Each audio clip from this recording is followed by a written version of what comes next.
आज से लगभग 1500 साल पहले जब यूरोप अंधेरे की चादर में समाया हुआ था, तभी भारत में ज्ञान का एक दिया जिसने भारत को तो रोशन करा हुआ था और इसके साथ साथ इसकी ज्ञान की रोशनी से न सिर्फ पड़ोसी देशों के विद्वान इसकी तरफ खींचे चले आते थे, बल्कि भारत से लगभग 5000 किलोमीटर की दूरी पर स्थित यूरोप से भी कई छात्र अपनी शिक्षा के लिए यहाँ पर आवेदन करते थे। ऑक्सफोर्ड या कैम्ब्रिज यूनिवर्सिटी से काफी पहले 5वीं शताब्दी में बनी इस यूनिवर्सिटी का नाम नालंदा यूनिवर्सिटी था। करीब 700 सालों तक अपनी ज्ञान की रोशनी फैलाने वाले इस दिए को 12वीं शताब्दी में मुस्लिम हमलावर बख्तियार खिलजी के द्वारा हमेशा के लिए नष्ट कर दिया जाता है। कहा जाता है कि इस यूनिवर्सिटी में नष्ट होने से न सिर्फ भारत बल्कि पूरी दुनिया काफी पीछे धकेल दी गई, क्योंकि यहाँ पर उपस्थित ज्ञानकोश कोई छोटा मोटा ज्ञानकोश नहीं था, बल्कि था मीलों हेक्टेयर में फैला हुआ एक 9 मंजिला इमारत जिसमें करीब 90 लाख किताबें रखी हुई थी और इस लाइब्रेरी का नाम धर्म ग्रंथ था। इसके साथ साथ इस यूनिवर्सिटी में वे सारी विशेषताएं थी जो इसे एक यूनिक मार्वल बनाती हैं। लेकिन आज भी यह इस देश का दुर्भाग्य है कि इस यूनिवर्सिटी तक पहुंचने के लिए आपको उसी रेलवे स्टेशन या फिर उसी शहर पर उतरना पड़ेगा जिसका नाम बख्तियार खिलजी के नाम पर रखा गया है, बख्तियारपुर जंक्शन। नालंदा जो कि 3 शब्दों से मिलकर बना हुआ है, ना प्लस आलम प्लस दा। इसका मतलब है ज्ञान का एक ऐसा बहाव जिसकी कोई सीमा ना हो। कहा जाता है कि नालंदा आम के बगीचे पर बनी हुई थी। इसे 500 व्यापारियों के द्वारा गौतम बुद्ध को तोहफे पर भेंट करा जाता है, लेकिन आर्कियोलॉजी के अनुसार इसे 5वीं शताब्दी में कुमार गुप्त प्रथम के द्वारा बनाया हुआ था। इसके बाद गुप्त काल में ही इसको और विशाल करा गया। यहाँ सिर्फ धार्मिक ग्रंथ ही नहीं बल्कि लिटरेचर, मेडिसिन, लॉजिक और फिलोसॉफी जैसे कई विषय पढ़ाए जाते थे। यहाँ पढ़ाने वाले महान लोग नागार्जुन, आर्यभट्ट, बुद्धिपालिका और आर्यदेव जैसे कई सारे विद्वान थे और पढ़ने वाले विद्यार्थियों में न सिर्फ भारतीय थे बल्कि यहाँ पर वर्मा, श्रीलंका, चीन, जापान और यहाँ तक कि टर्की से भी कई सारे लोग आते थे। बताया जाता है कि आवेदन करने वाले कुल विद्यार्थियों में से सिर्फ 20% ही इसमें चयनित हो पाते थे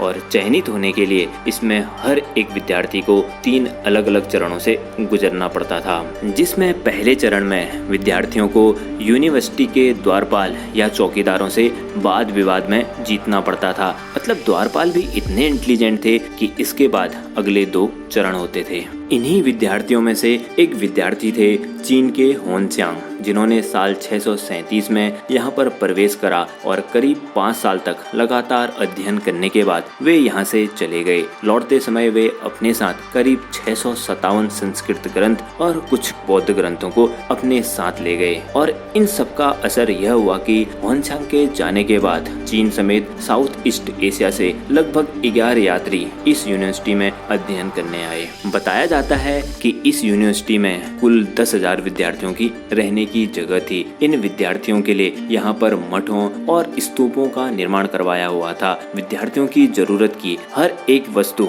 उनके कमरे में रखी जाती थी, जैसे कि सोने के लिए पत्थर की चौकी, पढ़ने के लिए दीपक या डिबरी और किताबों को रखने के लिए छोटी सी अलमारियाँ। 10,000 विद्यार्थियों के साथ साथ यहाँ पर कुल 1500 अध्यापक भी थे। मतलब हर 7 विद्यार्थियों के लिए एक अध्यापक का अनुपात हुआ करता था। इस यूनिवर्सिटी को चलाने के लिए राजाओं के द्वारा गांव का अनुदान दिया जाता था, जैसे कि राजा हर्षवर्धन के समय पर करीब 200 गांवों का अनुदान दिया गया था। इतनी महान यूनिवर्सिटी होने के बाद भी नालंदा वक्त की मार को नहीं झेल पाती है। बाहरी हमलावरों के द्वारा इस पर 3 बार वार करा जाता है, लेकिन पहले 2 वारों को छोड़कर तीसरा आक्रमण इसे हमेशा के लिए नष्ट कर देता है। साल 1192 में मोहम्मद गजनी के द्वारा पृथ्वीराज चौहान को हराकर दिल्ली की गद्दी कुतुबुद्दीन ऐबक को सौंप दी जाती है। बख्तियार खिलजी कुतुबुद्दीन ऐबक का ही एक मिलिट्री जनरल होता है जो कि साल 1193 में बिहार पर आक्रमण करता है। बताया जाता है कि इस आक्रमण के दौरान वह काफी बीमार पड़ जाता है। बहुत से हकीमों के इलाज के बाद भी उसकी तबीयत में कोई सुधार नहीं होता है। ऐसे में उसे कोई सलाह देता है कि उसका इलाज नालंदा के प्रिंसिपल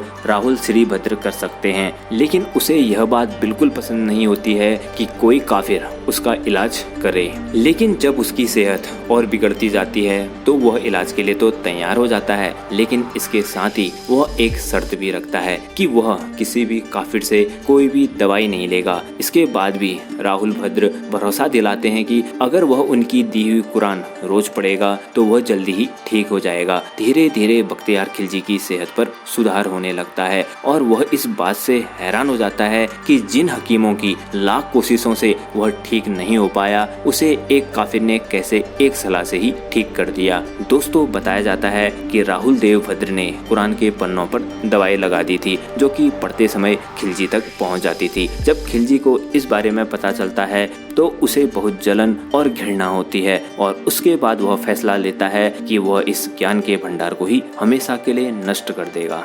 बताया जाता है कि नालंदा के पास उस समय दुनिया की सबसे बड़ी लाइब्रेरी थी। यह करीब 9 मंजिला इमारत थी और इसके साथ ही यह रतन सागर, रत्नोधांधी और रतन रंजक जैसी 3 और इमारतों से घिरी हुई थी। इसमें करीब 90 लाख से भी अधिक किताबें थी। इसलिए बख्तियार खिलजी जब इसे नष्ट करता है तो इस पूरी लाइब्रेरी को जलने में लगभग 6 महीने से भी अधिक का समय लगता है। इसके साथ ही वह यहाँ पर पढ़ने वाले निहत्थे अनुयायियों की भी हत्या कर देता है। वह सिर्फ नालंदा को ही नष्ट नहीं करता है बल्कि इसके साथ साथ ओदंतापुरी और विक्रमशिला जैसी यूनिवर्सिटी को भी नष्ट कर देता है। दोस्तों, एक ज्ञान जिसने किसी को जीवन दान दिया हो, आखिर कैसे वही निर्दयी और क्रूर शासक उसी ज्ञान को हमेशा के लिए नष्ट कर सकता है। नालंदा इसका स्पष्ट उदाहरण है। और आज फाइनली आजादी के 60 साल बाद साल 2006 में भारत के भूतपूर्व राष्ट्रपति APJ अब्दुल कलाम ने इस यूनिवर्सिटी को